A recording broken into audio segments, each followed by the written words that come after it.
Les réformes de Raúl Castro ne profitent pas à la classe moyenne.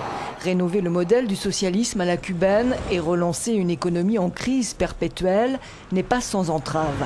L'année 2012 s'est conclue avec une croissance de 3,1% du PIB, 3/10 de moins que prévu. Pour 2013, l'objectif c'est une croissance à 3,7%. Les réformes ont ouvert un espace à l'initiative privée.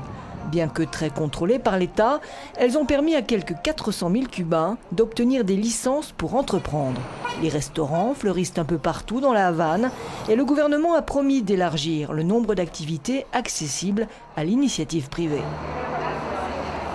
Mais malgré une des mesures phares qui autorise l'usufruit des terres non cultivées, l'agriculture cubaine ne suffit pas pour nourrir l'île.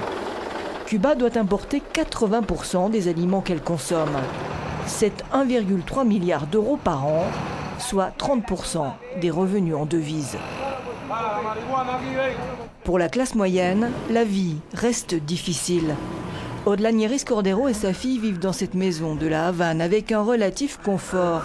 Mais ce n'est pas dû aux retombées des réformes, car elle ne gagne que 20 € par mois comme chef costumière dans un théâtre d'État. C'est grâce à l'argent que son mari lui envoie d'Europe tous les mois. Et dit-elle, elle ne sait pas comment elle ferait sans cette aide.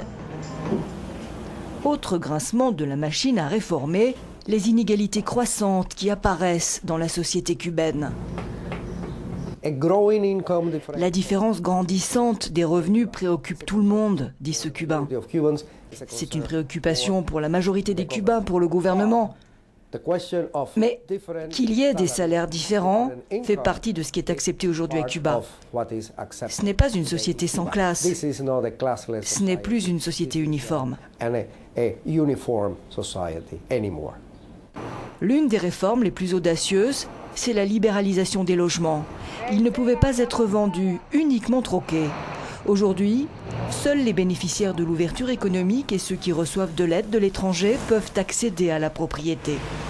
Les employés de l'État, majoritaires, ne gagnent pas assez pour suivre la flambée des prix.